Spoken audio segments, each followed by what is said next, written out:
Hi, everyone. I'm Elaine Quijano. It's good to be with you. Thanks for joining us.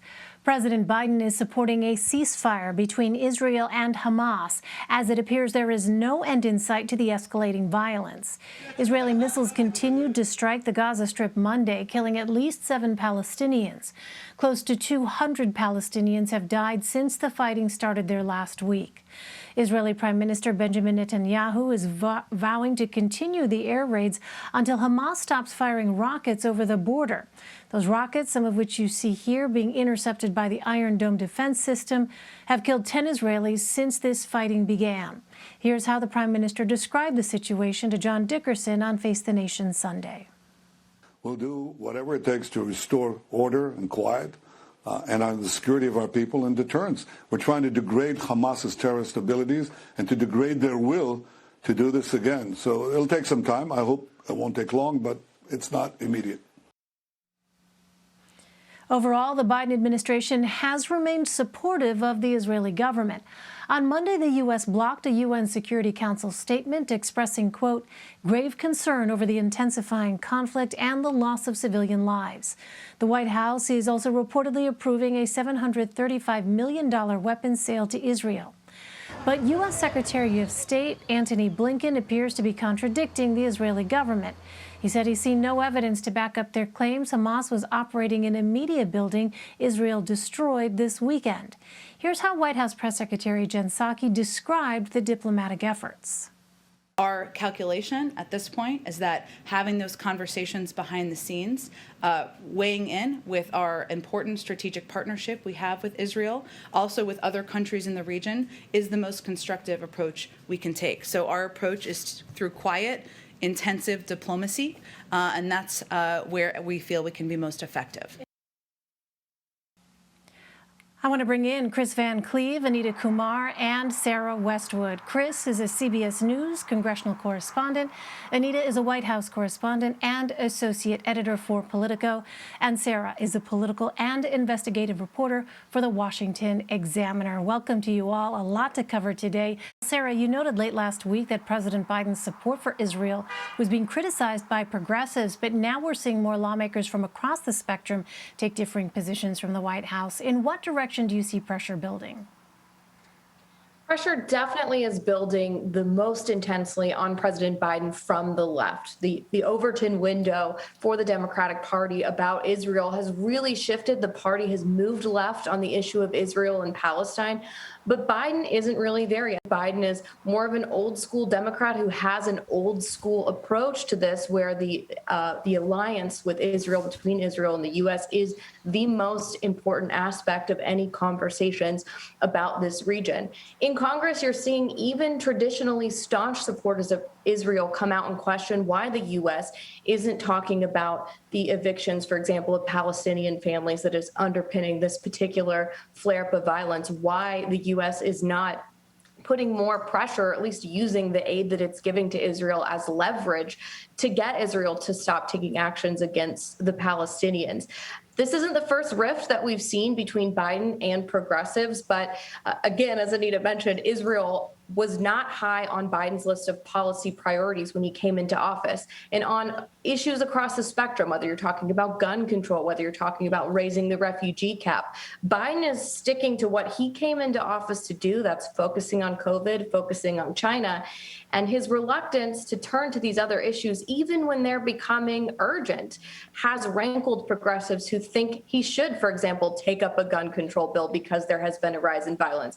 Biden is not easily thrown off message, not easily thrown off those goals. And I think that's part of the problem that you're seeing here with Israel, is that he's not really willing to divert his focus, even though the urgency of the situation demands it at this point. Meanwhile, Kris, the bipartisan chairs of the House Homeland Security Committee have an agreement to set up a panel investigating the January 6th on the Capitol. What can you tell us about the agreement and where things go from here? Well, it would be a even split on the commission between Republicans and Democrats. Both sides will have subpoena power. They would have until the end of the year to look into the causes of the January 6th insurrection here at the Capitol. And this may be a bit of a controversial measure for some Republicans. You heard the House Minority Leader Kevin McCarthy on Friday cast some doubt, but likely brought up for a vote this week and likely to pass the House at the very least with Democratic support. Certainly, at least a few of the Republicans likely to support it as well. But perhaps not a overwhelming bipartisan support in the House. When it gets to the Senate, it's a bigger question. Will there be 10 Republicans that will go along with all 50 Democrats to get you to 60 votes to make this a reality in the Senate? That remains an open question.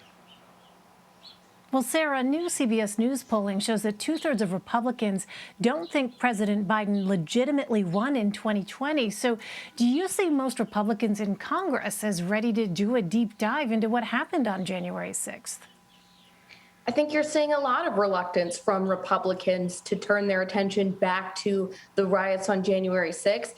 Most of them want to stop talking about it. And in fact, if you talk to Republican lawmakers, if you talk to Republican aides, many of them privately agreed with the things that former conference chair Liz Cheney was saying before she was ousted from leadership. The problem that they had with her was that she was dragging the party off message, and she was continuing to turn the party's attention back to January 6th, back to Donald Trump, when leadership and many Republican lawmakers want to move on and want to start crafting a coherent opposition to Joe Biden. In that same CBS poll, for example, 70%, nearly 70% of Republicans surveyed said the number one reason why they thought Liz Cheney was removed was because she was off message. And so it's kind of counterintuitive, counter to the narrative that surrounded Liz Cheney's removal. But a lot of the reason why was because Republicans are actually tired of talking about Donald Trump, not that they want to go on defending him. And January 6th is really an indefensible event. You don't hear a lot of Republicans still out there defending it. Mostly what you hear from Republicans is trying to dodge the question. They don't want to talk about it. And this commission will be politically painful for Republicans because they're not going to be able to avoid examining the lies that drove that violence. Anita, let's turn to infrastructure. The White House set a Tuesday deadline for Republicans to get them their counter proposal to President Biden's infrastructure proposal. We know Republicans want a much smaller bill. Where do things stand at this point in the negotiations? Yeah, that's right. We're expecting something to come tomorrow from the Republicans, and perhaps the White House might even hold another meeting this week between the president and some Republicans and perhaps Democrats to talk about what's coming forward. The White House seems pretty optimistic about possibly breaking this package up into two. So the first piece would be a smaller piece, as Republicans want more traditional infrastructure, roads, bridges, things that you might traditionally think is infrastructure that they might come to an agreement with Republicans on. Remember, Senate Minority Leader Mitch McConnell just the other day mentioned $800 billion as a possible target for something, as opposed to what President Biden originally said, which was over $2 trillion, and the original Republican offer was about $500 billion. So, they're getting to some kind of compromise there. Then there would be a second package. And President Biden seems to think that perhaps that could be something that he might just have to go with Democrats alone on. And that would be some other issues that aren't these traditional infrastructure package, policies. So, they're hopeful that something could come about. Of course, the big disagreement now is how to pay for this package. There's just no agreement really on that now. Republicans have talked about sort of a user fee, something that if you use something, a road, you might pay for it. That's something that the White House has not been in support of. We've started to see some Democrats supportive of that, but it's unclear if the White House would back that. There's some at the White House telling us that, look, that would go against what President Biden campaigned on. Of course, he campaigned on middle-class Americans not getting a tax increase. He might consider that a tax increase. So we just don't know where that's going to go, and that's the biggest stumbling block. When I asked the White House last week about this, what's the top priority? What's the biggest problem area? It's the pay-fors, how to pay for this package, no matter what size it is. Yeah, that's continued to be the theme, really, since the beginning of these negotiations, is that main stumbling block being how to pay for it. Finally, Kris, you have been following the case of an associate of Florida Republican Congressman Matt Gaetz, who is pleading guilty and agreeing to work with prosecutors in a sex trafficking case. What are the implications for Congressman Gaetz, and what's he been doing lately? Well, this Gates associate has agreed to work with federal investigators and cooperate with their ongoing investigation. So what could that mean for Congressman Gaetz?